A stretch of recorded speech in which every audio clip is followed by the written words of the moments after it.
Today I'm going to talk about focal point with emphasis and unity. Attracting attention. We live in a time when multiple venues fight to capture our attention.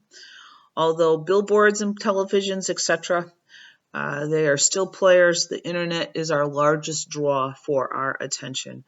A designer's ability to capture the audience's attention is critical in conveying their message successfully. This is where focal point comes into play. Focal point in a design is the area where the eye is drawn to first. To create further interest, the designer should include what are called accents. Accents are areas of importance, but they are not as important as the focal point. Think of this whole process as hierarchy. The focal point is the most important, so it has the highest hierarchy. And then the accents, although important, have a lesser degree of should have a lesser degree of prominence as compared to the focal point.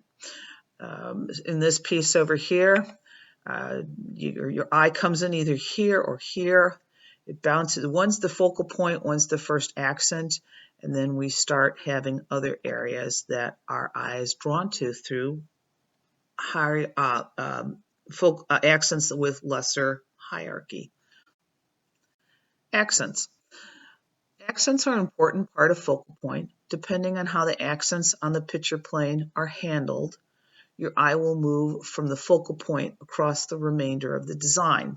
In this piece, although I must say my photo is not the best, this would be the focal point.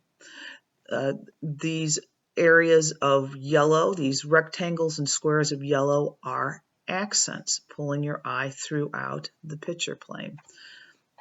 This type of movement can be achieved through varying the sizes of the shapes, the spacing of the objects, the colors that are applied, the value, all of which are important parts of creating movement.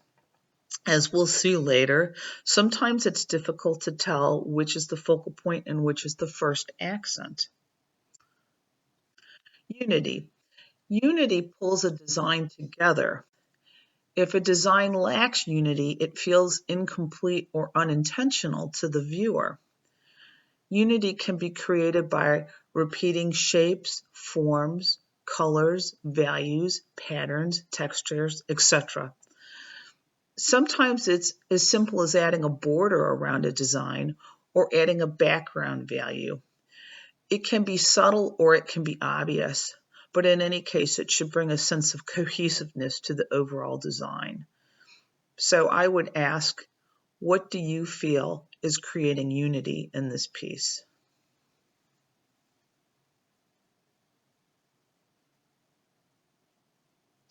Another example of unity. Again, what do you feel is creating unity in this piece? Let's just take a moment and ask, what is the focal point? Where are some of the important accents?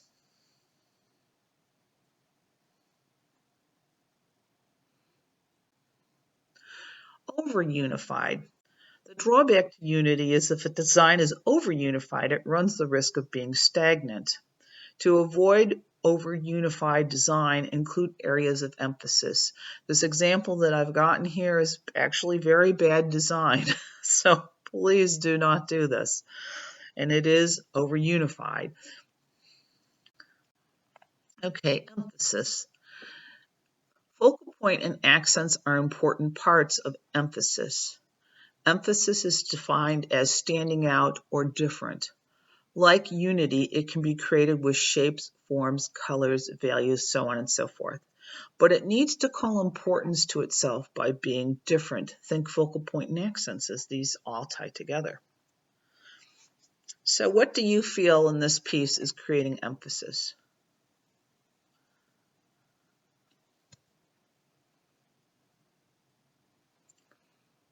What's going on in this piece? What is the emphasis in this? How are they creating unity?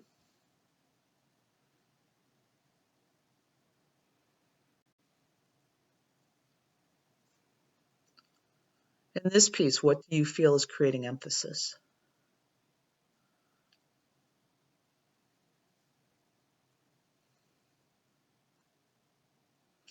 Sometimes you can use a single object in the picture plane to create emphasis. This is actually a fairly large piece, which makes it feel very almost intimidating when you see it. Ways to achieve emphasis. One way to do this is by using contrast. Here's just a few ideas. By isolating one element.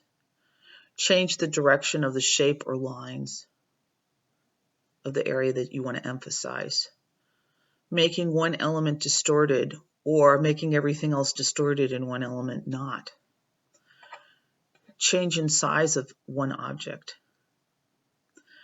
Change in shape of one object. In other words, it can be a geometric shape or an organic shape.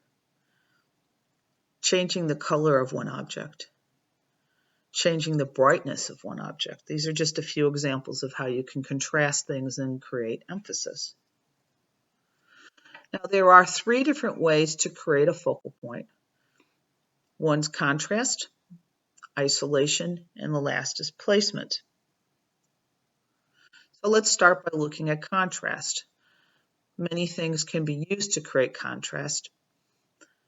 In this piece, what we have is obviously a zebra, and how it is the focal point.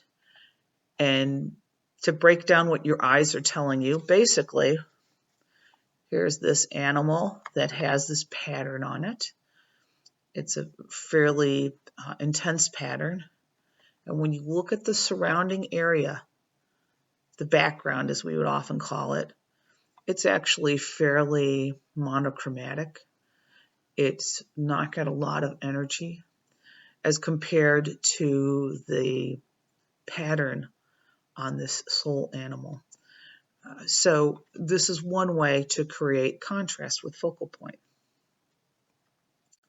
In this piece, what do you think is the focal point? Now, one of the things that I like about showing this piece is first of all, to step back and say, we as humans on an unconscious level look for things like faces. And here we have this painting that is filled with faces. There's absolutely no background to this. It's just loaded with faces. This is a Day of the Dead, and people are wearing masks in this. And if you correctly identified this as being the focal point, this is actually a portrait of the artist. He is the only figure in here that is not wearing a mask. So the face is contrasted by being a little more realistic looking. I believe it's a little bit larger than the majority of the masks in here. So it's interesting how he has created contrast to make focal point. Isolation is the second way that you can create a focal point. So in this one, which is the focal point? In this case, it's the white slide at the bottom. Oh, I'm sorry. Asking this question, is it the white slide at the bottom or the black negative space in the middle of the piece? So is it this or is it this? Well, as I already tipped my hand, the focal point is the isolated slide at the bottom of the layout, with the first accent being placed right here. The ambiguity between the focal point and the first accent is a great way to create visual tension in a design.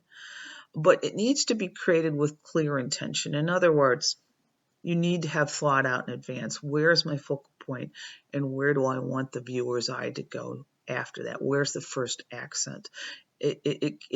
Sometimes you can do this and you do it by accident, it works, but you need to understand why it works so that you get success every time. When creating a focal point using isolation, make sure the focal point is physically isolated from the item on the picture plane. Here's an example of a photo here. The focal point is here, and it's isolated from the rest. The last one I want to talk about is placement. With placement, accents appear to either be pointing to or away from the focal point. In this case, we have the focal point right here. And we have these lines and boxes. They appear to be radiating out of that focal point. Here's another example. We have a focal point in here, and you can see both the grids and then the reflection of the building in here all seem to be kind of connecting into this area. I do want to say before I jump ahead is that you can have, when creating a focal point, you can use each of the individual ones we talked about, placement, contrast, or isolation. Sometimes you're going to have them overlap one another. Perhaps you have contrast going on in a piece and isolation on that same focal point. So again, you don't necessarily need to break them up, but be aware they can overlap. So things to consider when developing a focal point. Simplify the focal point. Before creating a design, ask yourself, what do you want to stand out? If you want to have 3, 4, or 5 different focal points, you're breaking this rule. Don't try to get everything into a design. Instead, try to remove things until you get to the heart of what you're trying to capture. Keep in mind, accents are great alternatives to attempting to have 5 different focal points in one design. Near the edge, don't place the focal point so close to the edge of the picture plane that the viewer's eye is let off the picture plane. See the example over here to the right. We have this focal point right on the edge, and it dominates so much, and it just kind of takes the eye off the design, and that's it. So don't go so close to the edge that it does not help the overall piece. Don't go dead center. A composition can be stagnant with a focal point is placed dead center. Think of bullseye. Once you've established your focal point, move it out of the dead center of the picture plane. Now, I have said this in previous tapes or videos, and I will say it again.